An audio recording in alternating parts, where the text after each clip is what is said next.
Hey everyone, Graham from Loudwire here with Incubus. Thank you guys so much for stopping by. We appreciate it.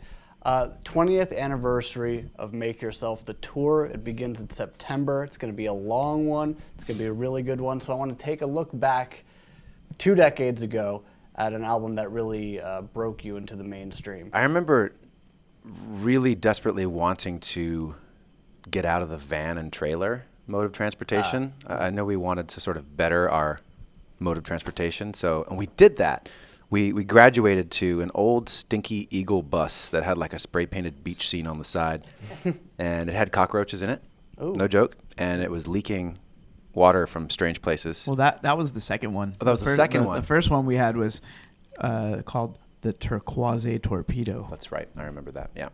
So we graduated. And that one burned to the ground. Yeah. Oh, what happened there? It literally burned to the ground the day after, maybe 36 hours after we exited the bus. It wasn't really until a radio station started playing the album version of Pardon Me that it really took off. We recorded this acoustic version. I think we were on tour with Primus, right? Yeah, it was 1999. We were in Chicago. We went to a studio and recorded a few acoustic songs, which became the When Incubus Attacks EP. Oh, that's I right. believe. Yeah, and then we started getting requests to go and perform Pardon Me live acoustic, like on morning radio shows. Oh, okay. And that kind of helped to propel people's interest in it, and then the actual album version of Pardon Me started to get picked up. So it was, when it came out, it got a couple of little hits here and there. Mm-hmm. It was the first time any of us had heard our music on the radio, which was exciting, but it wasn't like met with a great deal of fanfare. Gotcha. So we had to kind of go in and massage it, 3 or 4 different ways before it actually started getting rotation. So Drive, looking back at that song, a song about being ruled by fear. Like what kind of fears, looking all the way back then, did you think that you were writing about?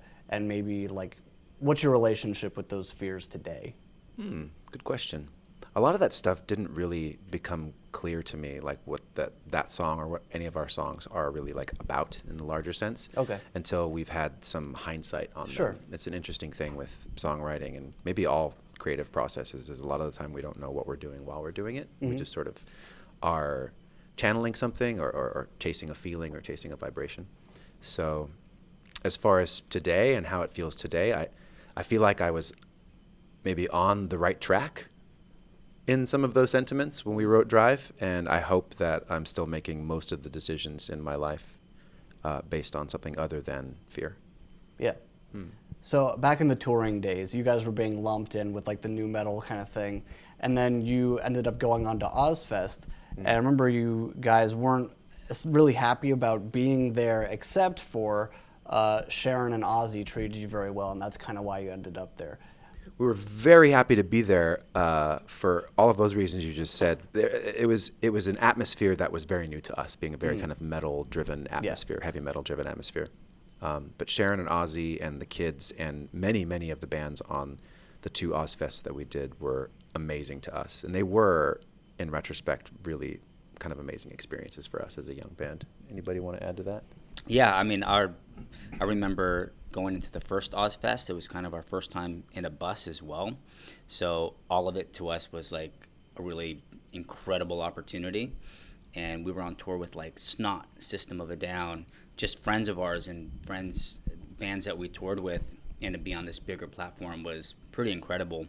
And we were sort of just on this trajectory of more shows, growing as a band, playing bigger places. Even though the atmosphere wasn't, we always kind of felt a little bit left of the atmosphere, it was still such a cool experience. And, we did it twice, we enjoyed it so much. And when we got asked to do it again, we did it again. So that was kind of the beginning of us expanding our audience too. It's like we had this great opportunity and we got a lot of fans from doing those festivals. A song like Pardon Me, to see a song about such pain kind of bring you such fortune in a way, is that a bittersweet thing? And what do you think about that looking back on it now? I think that there's always the potential in suffering to have moments of reckoning and to make some sense of the suffering. And so hence the metaphor of the phoenix rising from the ash, and that's kind of just the imagery that I was playing with in that song. It's very sort of used imagery. People have used that metaphor many times, probably countless times over the years in songwriting, but it just felt like the right thing. And songwriting being so much of kind of like a channeling, it's like you kind of tune you out and you just open the thing and you let whatever come through. It ends up being like a geyser of sorts to a deeper part of yourself, sometimes a better part of yourself, sometimes a darker part of yourself. But what's cool about the experience, in my opinion, is that you have an arena where you have permission to express yourself in the larger sense. Yeah. So sometimes it comes out dark, sometimes it comes out light, and sometimes you're able to make sense of both of those things. Sure. So last one for all you guys. When you guys are really going to be all the way into this album from 20 years ago, do you have any anticipation of what you think it's going to feel like? Do you feel like it's going to be like time traveling back in time? Are you going to have, do you feel like you'll have new emotions to these old songs? They say you can't really go home, like what do you anticipate when you're playing this record? Chris is going to grow his dreads back. I'm going to grow them back. They're going to get shorter. Right. They're going to go backwards in time. That's what I said. Yeah, exactly. Yeah. I'm scared.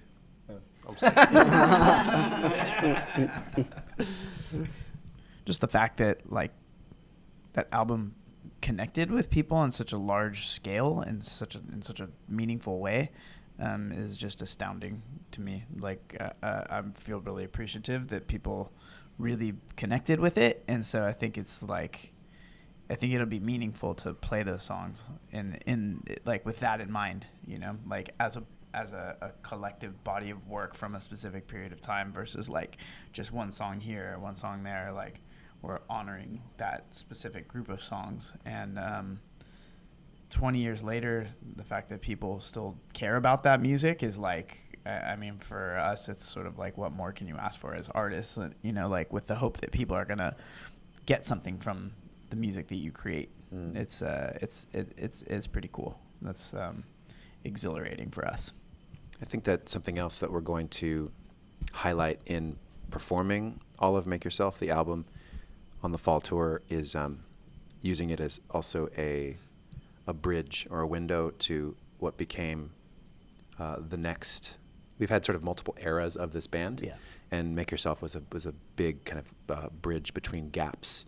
And so we've been many places since then as well, hence the beyond part of the 20 years of Make Yourself and beyond. Everyone eyes to camera. Yeah, very Jacques Cousteau. Yeah, we're gonna plumb the depths.